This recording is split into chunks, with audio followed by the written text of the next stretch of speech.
sure if this fits through the door.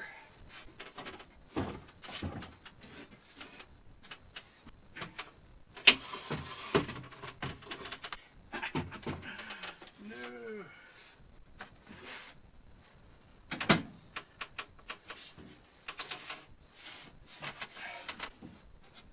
This part I didn't measure. Oh, might be okay. Hello and welcome to, well, Carlin's Worlds. Yeah, that should work. I'm a wanderer, a tinkerer, sometimes a nomad, a military veteran. I do things differently. There will be tinkering. I have a motorcycle, a truck, and a school bus. I live off-grid, so there will be some solar, batteries, inverters, and maybe even some wind. It blows.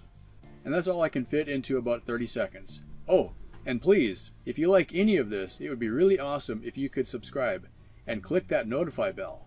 Drop a comment if you have any questions or ideas. Share, like, comment, subscribe, notify. Oh, and Patreon if you're really an awesome kind of person. Cool. On with the show already. This is a big Formica shelf. So I needed a simple desk that was not normal height.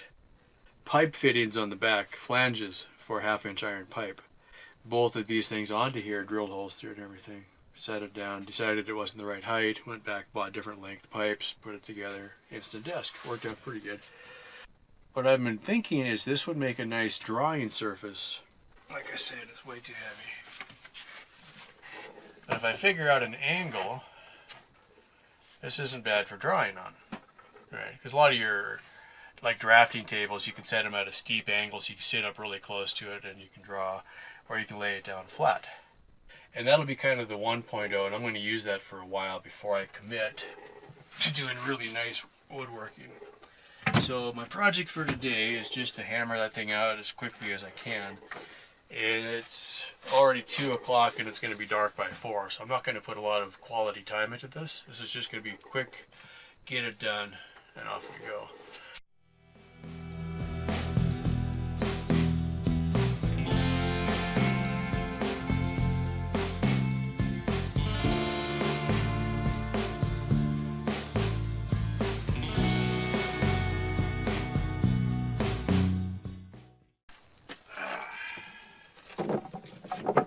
Okay, I know that Formica board is 48 inches. I don't necessarily have to make this 48 inches. No, that's actually bigger than 48. Didn't measure it. I know I wanted at least 60, and this is 22 and a half. Let's go with that. And rather than cutting this down, because I could probably reuse it, it's only 3 inches longer than I need. So I'm just going to leave it. All right. 2 of these are 23 inches. This is a working prototype. All right, it's actually these are a little too long. So what I want to do is build this, put it in, you know, quote unquote, put it in service, test it for a while, see if I like it. I'm not going to glue this because I'm planning to reuse these pieces later. My kitchen cabinet or countertop I made this way. Also, these workbenches are basically going to be the same idea, only different dimensions.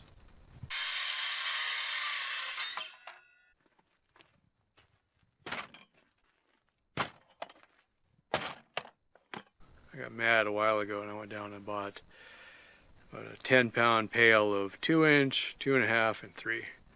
So now we should have a chance.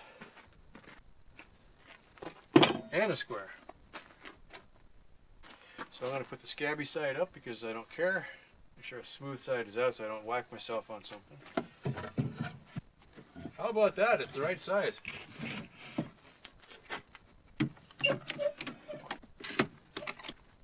I didn't measure any of these except for this piece, which I cut in half so I wouldn't waste any. How about that? It is like flush there and it's within an 1/8 of an inch on this end. Don't know how that happened. 51 1/4. Yeah. This was a scrap. This I never cut this. This was just how it was. Strange but true. If I'm not careful, this is going to turn out so good I don't want to change it. It's always the fear. Something like that. We're going to go 2-inch screws. And I'm hoping it's not too long because it'll stab me in the leg every time I sit down. It's really close. Alright. Never thought 2 inches would be too long.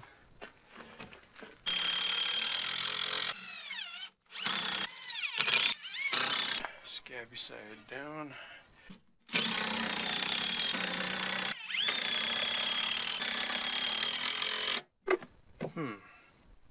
I'm going to have legs hanging off this. I might as well put longer screws. I'm going to go 2.5. That'll give it a good bite.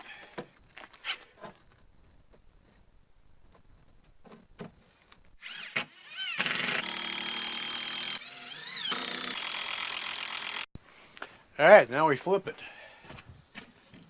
That's my leg. Don't lose that. Alright. This edge is going to be the front. Here's my little points of danger sticking out to get me. So all I got to do, I'm going to stand it with my speed square. Make sure it's standing up. Ponder for a moment. 6. Oh, that'll be perfect. See? If you just don't think about it too hard, everything will work out. A 32-inch piece is 1/3 of a 2x4 if it's a 96-inch 2x4. So I'll grab one more semi-straight, not too scabby looking 2x4. We'll cut it into even thirds and we should be right on. I know that my bus floor isn't level, so if I got this thing exactly perfect, it would still rock on the floor. There you go. You're always supposed to keep your shadow out of the shot, but once in a while you throw it in just to confuse people.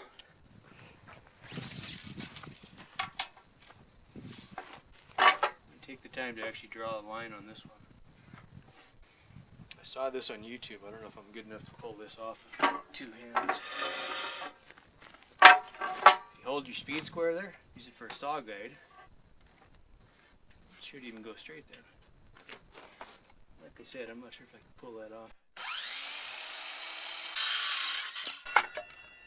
Yeah, look at that, it does work. People say watching YouTube videos is a waste of time. So you should totally subscribe.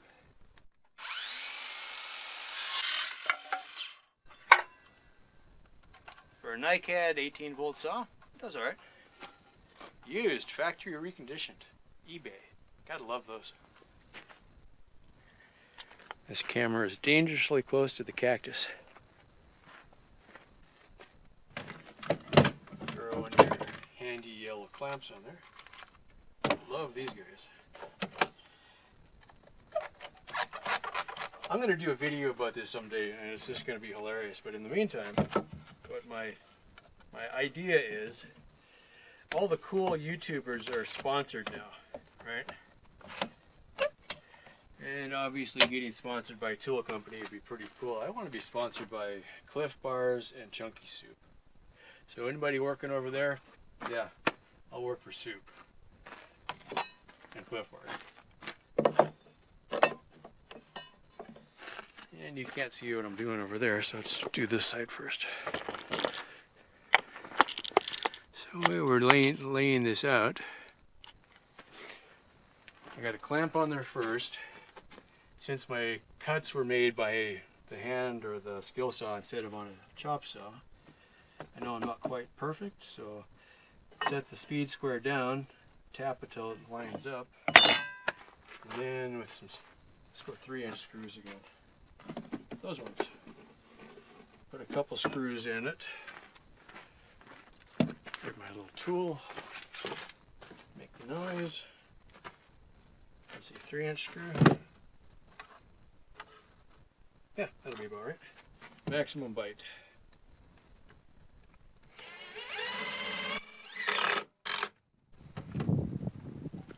Now the clamp is in the way, so hopefully it doesn't move.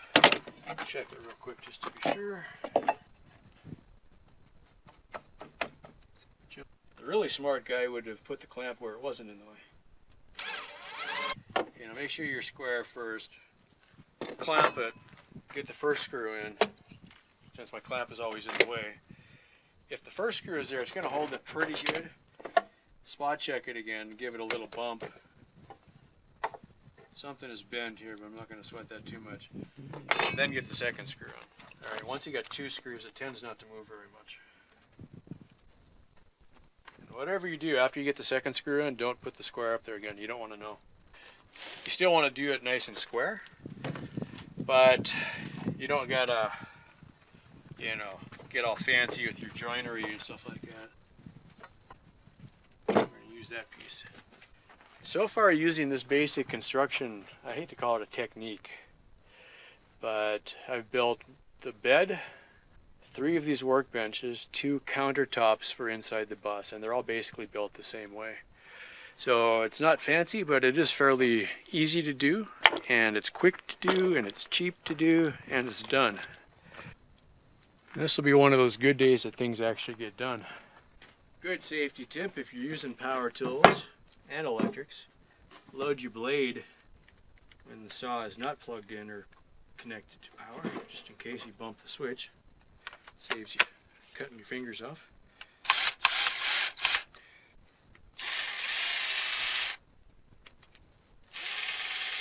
Oh yeah, that's got an oscillating feature. That's kind of cool. I bet that'll work.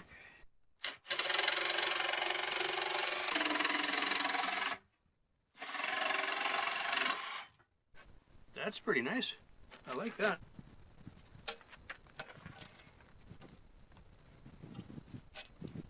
I'll be the first to say I'm not an artist. I'm also not a writer.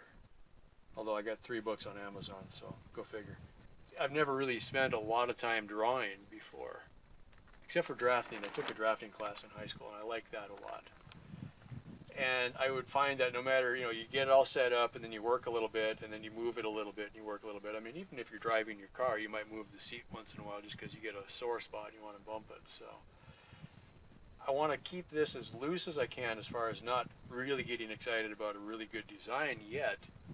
Use it for a while, and then, you know, I might bring this out and cut an inch off the leg someday. Homer would say, Homer Simpson, the great Homer, trying is the first step of failure. Gotta love that. So, do your math. 2-inch screw going through an 1.5 2x4, and 7/16 worth of OSB. Great big crack going through this one. Try to miss that. How about there? Just the littlest nub coming through. The idea of a clamp being able to operate with one hand, that is freaking genius. I don't care. I don't care what anybody says. Alright, that hasn't solved my side to side, but this way, that's a lot better. The whole thing is shaking, in case you're wondering. Also, the workbench is shaking. But this part, this is really good. You'd have to trust me on that.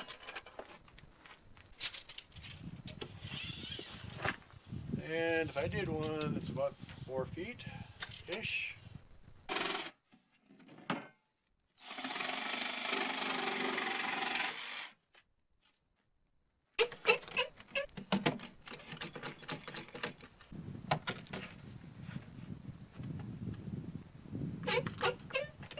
Okay. And we got daylight left. That'll give me time to clean up when we're done out here, right? Man, I sure hope this fits through the door.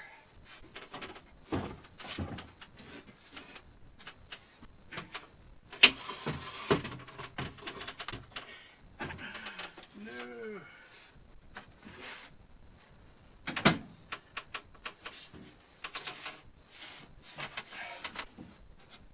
This part I didn't measure. Might be okay.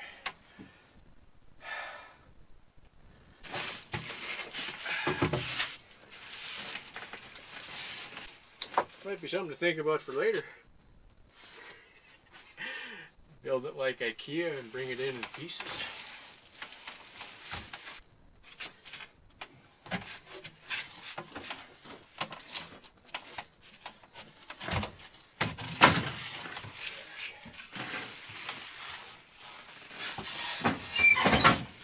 This is exactly why the bus conversion is taking so long.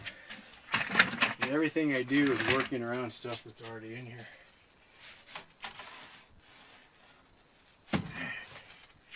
Like a glove. this will sit on top somewhere. I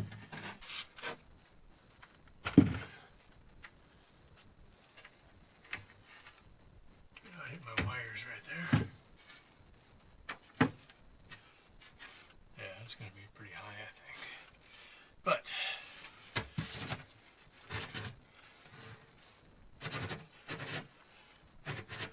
the good news is I made this out of 2x4s. It's pretty heavy. Let's say we try one there.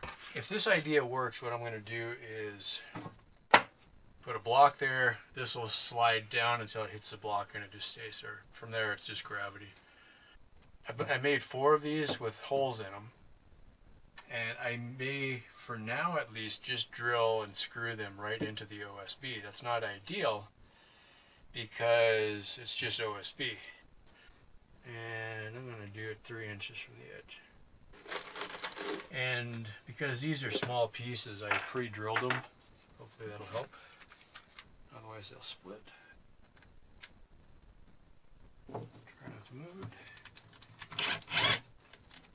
I know this doesn't really matter, but I'm trying to get in the habit. I'm trying to get into good habits. So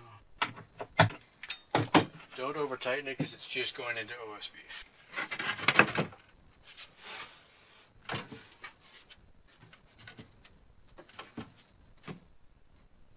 That doesn't feel too bad. My square is too short. It's only 18 inches. What I'm probably going to do, get a T-square that's for drywall use, because they're 48 inches. That'll come all the way across. Here's my diagram for coming up with this idea. The reason for the T-square, when I laid this one out, this was an early sketch I did, and then I had another reference picture that I redrew this to match the size of the other reference because I felt like the body was too long, the legs were too short, the head was too big. So I came up with version 2.0 of Dreads, rescaled everything, and by putting them on the same picture, I can sit there with my T-square, get them lined up, and make sure the eyes are in the the top of the head, the bottom of the head, keep going back and forth. So when I got to this one, I did the same thing. I got the pages set even on the page. Can move this along, and I found that looking at it, I liked the basic look of the first one better. So when I did the third one, I just lined it up, made marks, and then redrew the parts, but I put them in the same positions, and that worked out really well. Since I'm not really an artist, I'm going to do a lot like this, where maybe I'll have a whiteboard next to a reference picture, and then I can just transfer the marks and then sketch them really quickly, and then I know it's about the right size. That's why this is a worthwhile addition for me, is I needed a place that I could set this up and it'll be there. The entire ranch, my reason for being out here in the desert, is for this. It's not the other way around. The story is, that sounds dramatic, but that's really the only thing that's important, is to get the story done. That's kind of it. This I built in about an hour and a half, and I'm at a point now where I can start using this and then make adjustments. Bob Proctor had a quote where he says, "Ideas are like slippery fish. If you don't gaff them on the end of a pencil, they're lost forever." So by having something like this hopefully readily accessible, I can sit down quickly. If I don't have time for paper, I'm going to sketch it on a whiteboard and just leave it there. And then later on, I can grab the camera, take a picture of it, I can get it on paper, I can use that as a reference. Because this is close to the computer, I can grab this, set it down next to the computer, and I got a reference that I can work through an idea that way. This is not going to be the final product. However, I said the same thing about my front workstation where I've got the laptop up here in the front. The front of the bus, I took out the steering wheel and ripped the whole dash out, took the heater controls out, just completely gutted it down to bare metal. Built up a quick prototype. That is built out of scraps. None of those pieces were off of a full piece. They were just leftovers from something else, and I just grabbed a piece that was about right. I stuck it there and I cobbled it together. My hope was to use that for a week and then decide to change it. It's been there a month and a half, I think, now. So this is kind of a working prototype, sort of the same as how the front of the bus is set up. There you go. That's it in a nutshell. That's 2 hours of work, and we're done and ready to try it out. Anyway, hopefully you got something useful out of this. You may not do something like this exactly, but maybe you get some ideas and it'll spur you on. If you're new to the channel, thanks for checking us out. Go ahead and click on like and subscribe and notify. Comments are always welcome. I do live off-grid. Going forward, the channel will be a mix of, there's the motorcycle that's currently broken down. I'll probably do some more work on that. I've got solar panels out this side of the bus, so we've got, the off-grid lifestyle, solar, rain catchment, batteries, generators, that kind of stuff. I am living in the school bus. This is a 20-year-old Bluebird. Random stuff comes up. If it's something that might be interesting, I'll go ahead and shoot a video, and we go from there. And yeah, to all the new subscribers, wow, this year, this is the end of December. What is it? The 10th of December now. There has been about 400 new subscribers this year. I started 2018 with 100 subscribers exactly. And we're probably going to hit 500 by the end of the year. So to all the new subscribers, yeah, wow, thanks. You guys really, you really give me a reason to keep, hitting the red button and recording the videos. If nobody was watching, I'd probably get more work done because I wouldn't spend time editing all the time. But it's kind of fun showing what I'm doing, sharing the process. So if something didn't make sense, or in general, if you see one of my videos and you're wondering why I did it that way, it might have been just an easy reason, like that's the best I could do that day, or I didn't have any glue, or something random like that, or maybe you're seeing something out of context. There's a lot of things I do that probably don't make any sense. So that might be the reason. It just didn't make any sense. Yeah, anyway, enough yattering. Thanks for watching. Stay tuned for the next one. Bye for now. Well, that's about it. Thank you so much for watching. Yeah, that should work. Cool. I do things differently. Oh, and please, if you like any of this, it would be really awesome if you could subscribe and click that notify bell. Drop a comment if you have any questions or ideas. Share, like, comment, subscribe, notify. Oh, and Patreon if you're really an awesome kind of person. Thank you so much for watching.